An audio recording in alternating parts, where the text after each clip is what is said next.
Chapter 18, A Beast No More. After the insect and the spider incident, Barry Bagsley's fortune plummeted, while James Scobie's rocketed skywards. It was as if they were on opposite ends of a gigantic seesaw.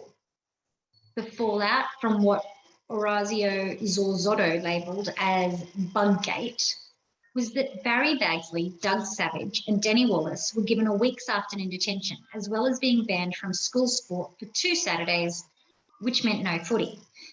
For Barry Bagsley, this was the cruelest blow of all. The Year 10 boy was found to be an unwilling participant in the whole affair. It seems Barry Bagsley had also recalled him getting an award on assembly once, but unlike me, he remembered it was for amazing insect display that earned him first prize in a statewide science competition.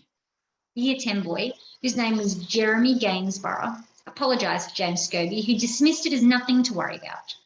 A few days later, Scobie presented Jeremy with a replacement stick insect that was even bigger, more godly coloured, and more bizarrely shaped than the one that had tangled with the fan.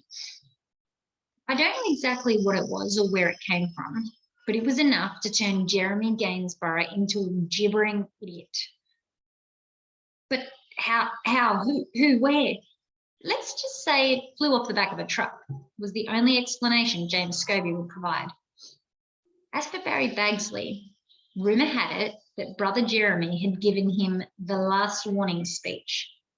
In any case, when he finally returned to class, he was as sullen as a caged animal, a bit like the T-Rex at the beginning of Jurassic Park, trapped inside that steel enclosure with a zillion volts of electricity zinging through the wires, which was fine by me. The only trouble was I kept thinking that when you watch a movie like that, you just know that eventually, for some reason or another, someone or something will turn the electricity off. Still, for the time being at least, as long as I didn't stick my hand into a cage or fiddle with some high voltage switch, it seemed that Barry Bagsley was under control. James Scobie, on the other hand, had become a bit of a cult hero. Even the biggest doubters began to think that maybe it was true and that maybe he really couldn't feel any fear. Certainly the image of him sitting calmly with a gigantic man-eating spider, the story tended to be embellished a little in the retelling, plastered on his face was very convincing. Yes, only after only a few short weeks at St. Daniel's, James Scobie was the talk of Year 9. But it didn't end there. Soon, he'd have the entire school buzzing, and as far as Barry Bagsley was concerned, he would be untouchable. It all started in the multipurpose centre at the fortnightly school assembly. The assemblies were held right before lunch on Thursdays, so that if the need arose, as it nearly always did, Mr. Barker could threaten us with something like, "If you can't sit still and listen politely and without comment, then we've got all lunchtime to practice." That usually did the trick. On this particular Thursday, James Scobie and I had just come from science, and I was leading the way through the rumble of 700 boys to the rows of seats allocated to our homeroom. When I sat down, however, James Scobie was no longer with me. I couldn't find him in the swirling flock of grey uniforms. I assumed that with his newfound celebrity, he'd got caught up talking to someone, so I kept a seat for him and waited. But I was still alone when Mr. Barker switched on the microphone with an amplified "Talk. Right, settle down, everyone." The last of the stragglers were finding their places when I glanced up and saw Miss Tarango taking the roll class beside me. "James Scobie was here a minute ago, miss, but I don't know where he's got to." Miss Tarango smiled warmly. "I do," she said, pointing her pen toward the front of the hall. I looked over the sea of heads to the stage where Mr. Barker bent his big frame close to the microphone and spoke like the voice of God in some Hollywood epic. "I'm waiting. I won't ask you again. We can always practice this at lunchtime." The last murmur of voices was sucked up like the dust into a vacuum cleaner. Mr. Barker's eyes drifted over the faces before him until the absolute silence hardened like concrete. Thank you, gentlemen.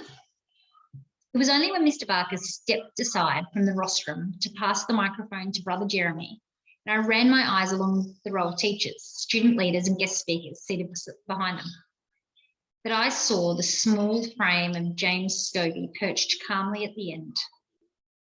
I turned and looked at Miss Tarango, and she raised her eyebrows and dropped her jaw as if she'd seen a ghost. When she smiled, I realised that she'd just been imitating my expression. In the end, I had to wait through the entire assembly to find out what James Scobie was doing up there.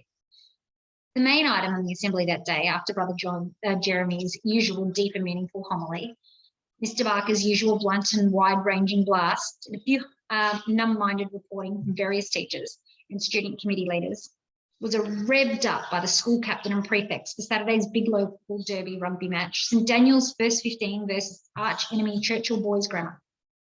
Now, to say that the St Daniel's versus Churchill rugby match was important is a bit like describing the end of the world as a break in transmission. No matter what else happened during the year, whether we lost every other football match in every age group or came last in the swimming and athletics, or even if the average IQ of the entire school population plummeted to less than that of the worm farm, it would still be a good year if we could say, at least we beat Churchill in the rugby. Tragically, no one at St Daniel's Boys College had been able to say that for 15 years. And this year, our firsts were languishing in the bottom half of the table, while Churchill were undefeated at the top with the premiership already secured. The only thing that stood between them and the coveted title of undefeated premiers was the final game of the season against St Daniel's at St Daniel's.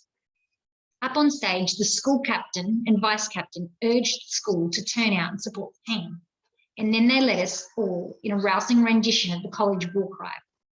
By the time Mr. Barker called on James Scobie to speak, the hall was bubbling and restless. Right, settle down. We have a final. I said, settle down. We have all lunchtime if we need it. Mr. Barker scanned the hall. Brad Willis, my office now. You know, Mr. Barker was getting angry when he did that, did away with the verbs. A lone figure skulked down the long aisle towards the back doors like a prisoner heading for the gallows. We settled down. Anyone else? There was no one else. Then we can continue. Our final speaker is James Scobie from Year 9. We'd like to talk to you all about debating. A rumbling groan rolled around the assembly. Mr. Barker, who was halfway back to his chair, swiveled and glared. The groan retreated like a scowled dog. Mr. Barker sat down, crossed his legs, folded his arms and stared straight ahead. Scobie walked in his strange, upright style to the rostrum, his stomach and hips arriving slightly before the rest of his body. He stepped up on the small platform and the microphone pointed into his forehead like an alien probe. Laughter poked its nose tentatively back into the hall. Mr. Barker uncrossed his legs and peered into the mass of boys, stretching his back and neck like a periscope. James Scobie pulled down the microphone and looked calmly at the assembled school. His mouth slewed to one side and then slid across to the other before thrusting upwards. This time the laughter broke free and scuttled and slid around the hall like an excited mutt in a slippery lino. Mr. Barker sprang to his feet and took a step forward. The hall hushed. James Scobie began to speak. What is a man if the chief good and market of his time be but to sleep and feed, a beast no more? Scobie pounded on the rostrum. The whole assembly stared. Mr. Barker stared. James Scobie waited. And then his strong voice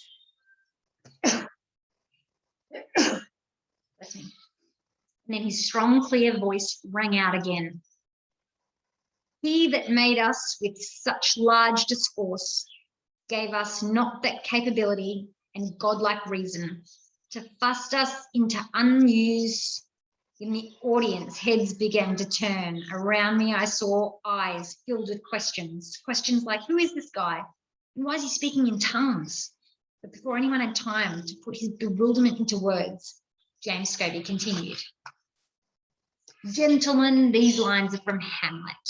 Remind us that if we don't utilize our power of reason, if we let it bust out or decay us in unused, if we don't exercise and challenge our minds, then we are no better than beasts who simply pretend their lives sleeping and feeding.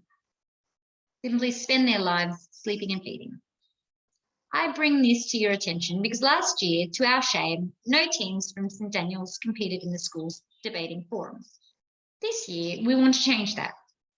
Here at St Daniel's, we are rightly proud of our fine sporting tradition, but we also need to test ourselves on intellectual battlefields.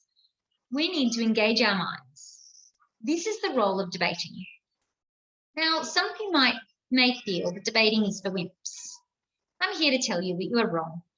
Research shows that most people are more afraid of speaking in public than they are of dying. Debating is not for wimps. It's for boys with courage. That's right, courage. The courage and commitment to stand up and perform under pressure. If you disagree, then put your hand up now and volunteer to debate me on the topic at our next assembly. A murmur shuffled around the gym. Scobie waited. No hands went up.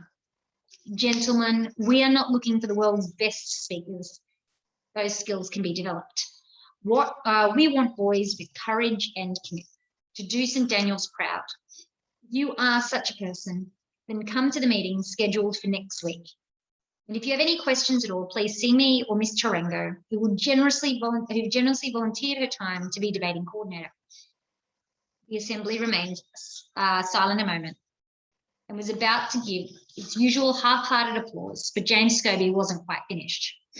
Finally, if I may, I would like to recite a few verses I've written for another group of boys who also need to show courage and commitment when they represent the college this Saturday against the might of Churchill. The poem called We Are St Daniel's Men. The murmuring started to gain momentum again. James Scobie waited until it subsided. Then a defiant voice boomed from his small frame. We wear the mighty blue and white, we play it hard, we play it right. Will we lie down? No. Will we fight? With all our might and courage. We'll step with pride upon the field. We will not bend, we will not yield. We'll strive until our fate is sealed, a backward step not taken. And should our efforts seem in vain, we won't relent, we'll strive again, till we have overcome the pain and set our course for glory. And when the battle's been and done, win or lose, we'll stand as one, united in the race we've run, and no foe will deny us. They'll see that we're St Daniel's men, we don't give up, we don't give in, with courage forged in a lion's den, we stand proud and defiant. For a second there was silence.